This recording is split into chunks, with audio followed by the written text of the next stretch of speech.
about doing less events to get better results, right? What do I mean by this? Okay, so depending on the coach you have, um, where do I start with this? Because I have a lot to say. Here's an example. In high school, I did 4 events. I did triple, long, high jump, and the hurdles. And the coach is like, "Yeah, I want you to do the 300-meter hurdles too." And I was like, "Do I have to? Because I don't like really running like that." And he was like, "Or just maybe do triple jump, but like do something. You have to do 4 events." And I was like, "Okay, I'll do that. That's fine." So I ended up doing triple jump, and that eventually became my career. Right? I got to junior college, and I didn't do 4 events. I did 6. I did triple, long, high, the hurdles, the 4x1 and 4x4. And I think 1 or 2 times I also did the javelin. I did more, right? My high jump marks went down. My triple jump and hurdles went down and up. I guess they improved, and got to Cal State LA, and I'm thinking like, okay, I'm probably gonna do more events. And they're like, "No, you're just doing long and you're just doing triple and hurdles." And I was like, "That's it?" They're like, "Yeah, we got everyone else already." And I thought about it. I was like, "Wow, you have 25-foot long jumpers. You have 7'5" high jumpers. You don't need me in those events, right?" And I think I ran the 4x4 sometimes, but it was because of injury and because I was a hurdler, right? But I was like, wow, I can literally just focus on the events that I really want to do. And I trained for those, and my results were so much more consistent. I don't understand why sometimes we as coaches put athletes into 4 events in non-scoring meets. Okay. So here's what I mean. There's 2 layers of track and field. There's the team sport, and then there's the individual sport. High school sports is literally both, right? You have your dual meets or your like league meets, right? And in those meets, you're scoring for your team. And the goal is you want to score in every single event. So you're going to put the best athlete in those events to help your team score, which will help the team overall win. So it makes sense. You want to have your best athletes. If it requires, if you have a sprinter that's really fast, well, the sprinter is probably going to sprint well, which means 4x1, 4x4, 100, 200. And you're going to have points scored there. And if you were to say, I'm going to have my best athlete only do 2 events, it doesn't make any sense because now I have to have another athlete that can run fast. And if I don't, then I'm losing points, right? So the team aspect is there, which I understand you want to have your best athletes there. Where it starts to shift is for us in California, we have dual meets on a weekday, maybe like a Wednesday or Thursday. And then we'll have invitationals on a Saturday. Invitationals aren't scored for the most part. Relays that they are, but usually there's not.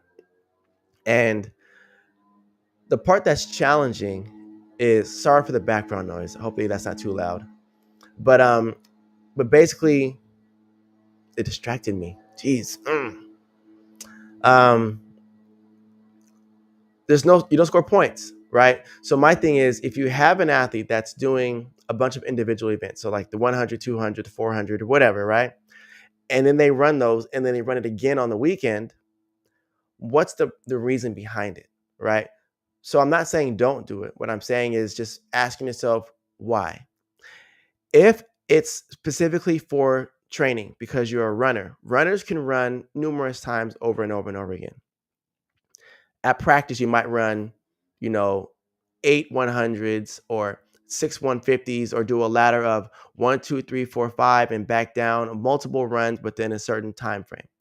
Well, you can do that because your body's used to it, and you need less recovery. So running 3 events or 4 events on Thursday, then running another 3 or 4 events on Saturday, it's mathematically consistent with what you've been doing training wise, right? But when it comes to field events, it's not the same. Okay. If you're doing 4 long jumps, you just ran 4 40-meter sprints just to come down the runway plus a jump. You're also doing another 4 triple jumps, another 4, right? If you're doing high jump, it's not 40 meters, probably like 20. but still, you're still giving maximum effort in the explosive manner. And you're draining that those explosive fibers. So if you think about it, in California, if we have a Thursday dual meet this week and also a Saturday invitational, then next week you have another Thursday dual meet. That's 7 days, and you have 3 track meets. Just think about that for a second. No matter if you're a sprinter or a jumper, 3 track meets in 1 week, that's a lot. You don't even have 3 basketball games in a week. Well, club you do, but at the high school level, right? It's usually 1 or 2. And so, unless it's tournament season, I got to be correct. But what I'm saying is like, that's a lot. On top of that, you're practicing, right? If you're going Thursday to Thursday and you have a track meet both Thursdays and you also have a track meet on the Saturday, you only had one actual day off, which is the Sunday off. So you had a track meet Thursday, Friday you had like a recovery day, right? Then Saturday you had a track meet, then Sunday you're off, Monday, Tuesday practice, Wednesday pre-meet. You're just doing a lot of this, and you're practicing some, and you're training, competing a lot.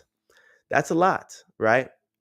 So what I do as a coach, whether it's sprints or jumps, is I look at the big picture, the macro scale, and I say, okay, how many times are you actually competing? And how do we progressively improve you and get you to a point to where you're at your best at the right time? And I always work backwards. Okay. So if I have an athlete that should make state this year, I'm going to ask them, since you're an athlete that can make state, you're probably an athlete that can make nationals. Are you looking towards competing at a national showcase? If so, well, then we work from that meet backwards. Typically, the nationals are about a month after the high school state championships. So, how do I keep you in shape for a month later? Are you looking to win nationals? Or are you looking just to be there? If you're looking just to be there, well, then let's focus on winning state and then hang on to being in shape and then show off and have fun, right? If you're looking to win, well, then we can't peak at state. It's different, right?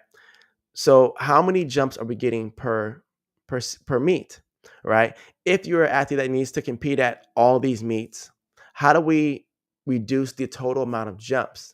Maybe it's having you do all 4 of your events at these dual meets because you got to score points, and then maybe it's you're doing 1 or 2 events at the invitationals. Well, why do 1 or 2?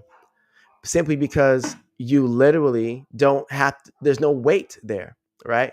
What would it feel like if you only had long jump or only had high jump and you're able to actually like sit literally in front of the pit and jump versus jump now, change your shoes, run over to the long jump, do that, change your shoes again, run over to the relay team. There's a lot happening, right? And that's very tough. And the part that is kind of missed, sorry for the noise again, is when you're at invitationals, right? The track meet takes longer because there's multiple heats of every single event. Then you also at dual meets, you have multiple sections because there's so many kids competing, right? But then when you get to state, when you get to these latter track events, there's actually less people competing. So now you only have 1 heat of the boys championship race, 1 heat of the girls championship race. Now it's done, right? You don't have multiple heats of the mile where it takes 5 minutes per heat. Then you have 6 heats of the mile for the guys and girls. It adds up. Now it's an hour overall race that takes versus it being that fast. So what I'm getting at with this is you want to make sure that you're focused on what you're doing, but also being a team player. So I tell all my athletes, ask your coach what his or her vision is. Sometimes the coach says, I want to win championships so I can put banners on my wall, right? If that's the case, that's okay. Then you can say, what can I do as an athlete to help make sure our team wins? That's very supportive, right? The other thing is, does you doing 4 events all the time affect your overall goal of where you're going? If it's, I love to do the long jump, but I'm also on the relay team. Our relay team is not going to go to nationals, not going to go to state. And every single time that I'm jumping, I have to leave long jump to go do the relay and come back. And I only truly get 2 jumps each time. Well, then you want to figure out, like, is doing the relay going to help me improve my marks when I know that I have a state qualifying mark? If not, then you want to talk to your coach and figure out how can this be adjusted. I had 3 athletes for my jump team on the relay. It was mainly 2, but then one of them got hurt, and then my other athlete got onto the relay, right? And we talked about it. We're like, okay, this team's going to run at CIF, but they're probably not going to make it out. So let's run them at finals to score points, and then we're going to stop the team, the relay team, cancel it or drop out, so we can then focus them back onto their individual events because these athletes should make state. Well, we as a staff put that together and made that happen, right? But we thought about these things. But if not, we easily could have said, let's just keep the team running, see what happens. Maybe they're going to advance. Well, then maybe they would have ran, and then now we would have really taken them out of making the state in individuals because they missed it, right? So, what I say to you, the coach, is really assess, are you looking to help the athlete get to their ultimate goals? Or are you helping you win championships as a team? There's no right or wrong. I have no judgment on either one. However, I know what I prefer to do, and that's my preference. But again, you're your own person, and you should continue to be your own person and have your own beliefs, right? And also for the athlete, ask your coach what his or her vision is, and then you can decide from there. Some coaches say, you know what? I want you to be your best you can. We're not going to win a state championship as a team because we're not deep enough yet. But I would love to send 4 athletes to state. It's easier to win a state championship than it is like a league championship or a regional area championship because you need more bodies. At state, it's so competitive. It's hard to be to have so many athletes place. It's also hard to get athletes there. So you might eventually win state with 3 athletes. You could, right? You could even win state with 1. Tara Davis almost won state by herself here, but at the end of the day is when you are rested, you're able to perform at a higher level. At the pro level, they're not doing multiple events like that. Now, there are athletes that do, right? But it's very hard, and it's a very small percent of people that make it to the Olympics and pro level. And even there, it's a very small percent of athletes who do multiple events. So I'm not saying to specialize into one.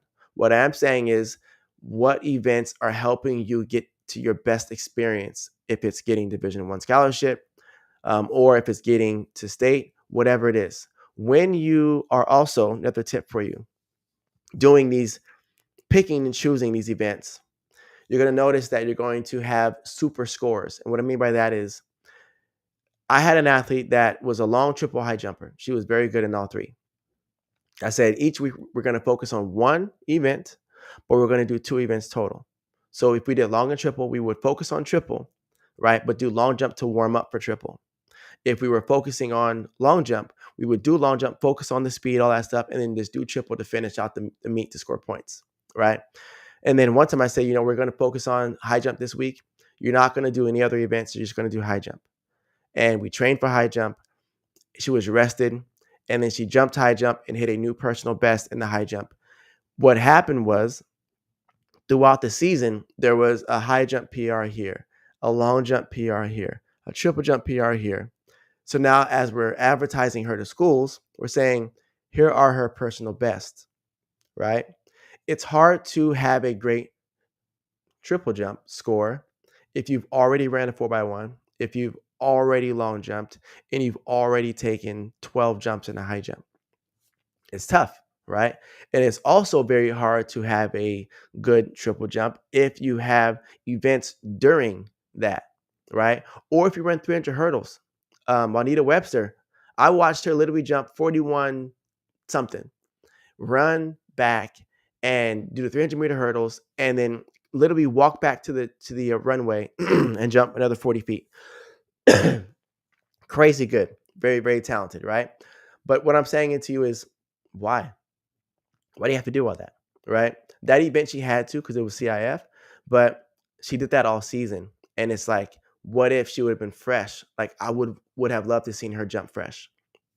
So all in all, is in order to get the performance out of you is to do less total events. It doesn't mean not do 4 events. It means less total events for the whole season, right? So that you're able to peak and perform at certain times and you're also rested. I had a high jumper that did triple long and high every single meet, every single week. Thursday, Saturday, Thursday, every single time. And as season got to the end, he was tired because he already had 20 track meets completed. When if he would have mapped it out correctly, he could have actually had 14 for the whole season, including state. But he had 20 because he was doing so many jumps. And because high jump has an indefinite amount of jumps, well, the problem there is each time you keep jumping, right? You're just adding towards your total amount of jumps for the season. So keep that in mind. Keep your focus on what's happening. If you're a coach, assess this. If you're an athlete, assess it. And also talk to each other to figure out what's the best plan for you and how to get you to your goals and how to get the coach to his or her goals as well. All right.